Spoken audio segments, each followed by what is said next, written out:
dari Raja Nebukadnezar kepada orang-orang dari segala bangsa, suku bangsa dan bahasa yang diam di seluruh bumi. Bertambah-tambahlah kiranya kesejahteraanmu. Aku berkenan memaklumkan tanda-tanda dan mujizat-mujizat yang telah dilakukan Allah yang Maha Tinggi kepadaku. Betapa besar tanda-tandanya dan betapa hebatnya mujizat-mujizatnya. Kerajaannya adalah kerajaan yang kekal dan pemerintahannya turun-temurun. Aku, Nebukadnezar, diam dalam rumahku dengan tenang dan hidup dengan senang dalam istanaku. Lalu aku mendapatkan mimpi yang mengejutkan aku, dan hayalanku di tempat tidurku, serta penglihatan-penglihatan yang kulihat menggelisahkan aku. Maka aku mengeluarkan titah, bahwa semua orang bijaksana di Babel harus dibawa menghadap aku, supaya mereka memberitahukan kepadaku makna mimpi itu. Kemudian orang-orang berilmu, ahli jampi, para kasdim dan ahli nujum datang menghadap dan aku menceritakan kepada mereka mimpi itu. Tetapi mereka tidak dapat memberitahukan maknanya kepadaku.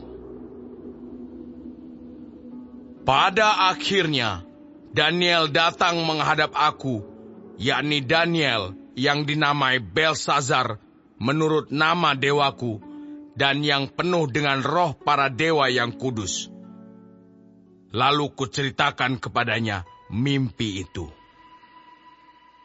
Hai Belsazar, kepala orang-orang berilmu, aku tahu bahwa engkau penuh dengan roh para dewa yang kudus, dan bahwa tidak ada rahasia yang sukar bagimu. Sebab itu, inilah riwayat penglihatan mimpi yang kudapat. Maka ceritakanlah kepadaku maknanya. Adapun penglihatan yang kudapat di tempat tidurku itu demikian. Di tengah-tengah bumi ada sebatang pohon yang sangat tinggi. Pohon itu bertambah besar dan kuat, tingginya sampai ke langit dan dapat dilihat sampai ke ujung seluruh bumi. Daun-daunnya indah, buahnya berlimpah-limpah. Padanya ada makanan bagi semua yang hidup. Di bawahnya, binatang-binatang di padang mencari tempat bernaung, dan di dahan-dahannya bersarang burung-burung di udara, dan segala makhluk mendapat makanan daripadanya. Kemudian dalam penglihatan yang kudapat di tempat tidurku itu, tampak seorang penjaga, seorang kudus, turun dari langit. Ia berseru dengan nyaring, demikian katanya. Tebanglah pohon itu dan potonglah dahan-dahannya. Gugurkanlah daun-daunnya dan hamburkanlah buah-buahnya. Biarlah binatang-binatang lari dari bawahnya dan burung-burung dari dahan-dahannya. Tetapi biarkanlah tunggulnya tinggal di dalam tanah, terikat dengan rantai dari besi dan tembaga, di rumput muda di padang. Biarlah ia dibasahi dengan embun dari langit, dan bersama-sama dengan binatang-binatang mendapat bagiannya dari rumput di bumi. Biarlah hati manusianya berubah dan diberikan kepadanya hati binatang. Demikianlah berlaku atasnya sampai 7 masa berlalu. Titah ini adalah menurut putusan para penjaga, dan hal ini menurut perkataan orang-orang kudus, supaya orang-orang yang hidup tahu bahwa Yang Maha Tinggi berkuasa atas kerajaan manusia dan memberikannya kepada siapa yang dikehendakinya, bahkan orang yang paling kecil sekalipun dapat diangkatnya untuk kedudukan itu. Itulah mimpi yang telah kudapat. Aku, Raja Nebukadnezar. Sekarang engkau, Beltsazar, katakanlah kepadaku maknanya, sebab semua orang bijaksana dari kerajaanku tidak dapat memberitahukan maknanya kepadaku. Tetapi engkaulah yang sanggup, karena engkau penuh dengan roh para dewa yang kudus. Lalu berdirilah Daniel, yang namanya Beltsazar. Tercengang beberapa saat, pikiran-pikirannya menggelisahkan dia. Berkatalah raja, Beltsazar, janganlah mimpi dan maknanya itu menggelisahkan engkau. Beltsazar menjawab, Tuanku, biarlah mimpi itu tertimpa atas musuh Tuanku, dan maknanya atas seteru Tuanku. Pohon yang Tuanku lihat itu, yang bertambah besar dan kuat, yang tingginya sampai ke langit, dan yang terlihat sampai ke seluruh bumi, yang daun-daunnya indah, dan buahnya berlimpah-limpah, dan padanya ada makanan bagi semua yang hidup, yang di bawahnya ada binatang-binatang di padang, dan di dahan-dahannya bersarang burung-burung di udara. Tuankulah itu, ya Raja. Tuanku yang telah bertambah besar dan kuat, yang kebesarannya bertambah sampai ke langit, dan yang kekuasaannya sampai ke ujung bumi. Tentang yang Tuanku Raja lihat, yakni seorang penjaga, seorang kudus yang turun dari langit, sambil berkata, tebanglah pohon ini, dan binasakanlah dia. Tetapi biarkanlah tunggulnya ada di dalam tanah, terikat dengan rantai dari besi dan tembaga, di rumput muda di padang, dan biarlah ia dibasahi dengan embun dari langit, dan mendapat bagiannya bersama-sama dengan binatang-binatang di padang, hingga sudah berlaku yang demikian atasnya, sampai 7 masa berlalu. Inilah maknanya, ya Raja, dan inilah putusan yang maha tinggi mengenai Tuanku Raja.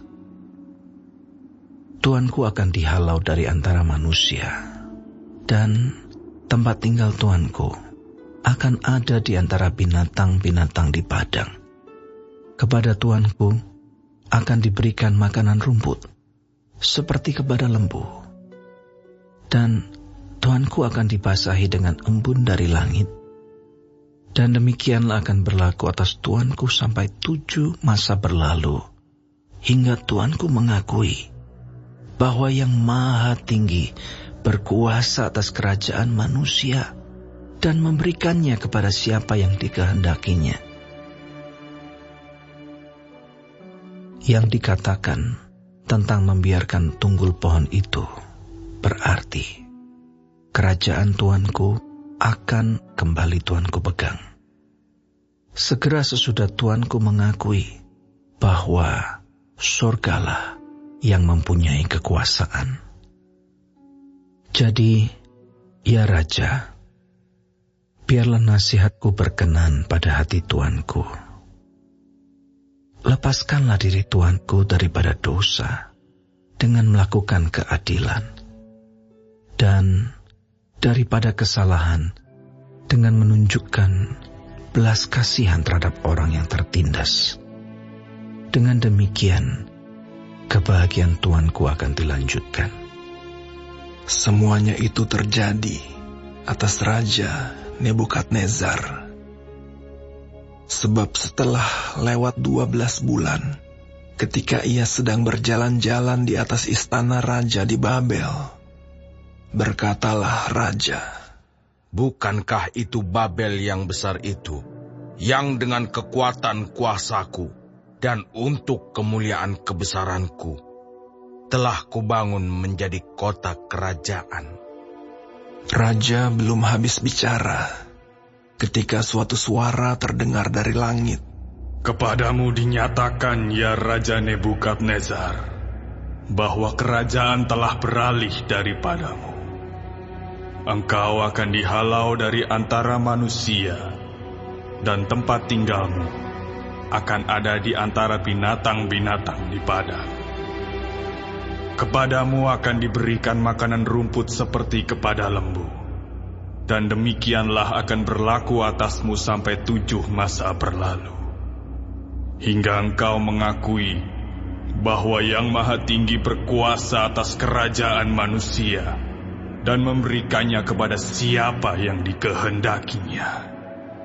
Pada saat itu juga terlaksanalah perkataan itu atas Nebukadnezar, dan ia dihalau dari antara manusia dan makan rumput seperti lembu, dan tubuhnya basah oleh embun dari langit, sampai rambutnya menjadi panjang seperti bulu burung Raja Wali, dan kukunya seperti kuku burung.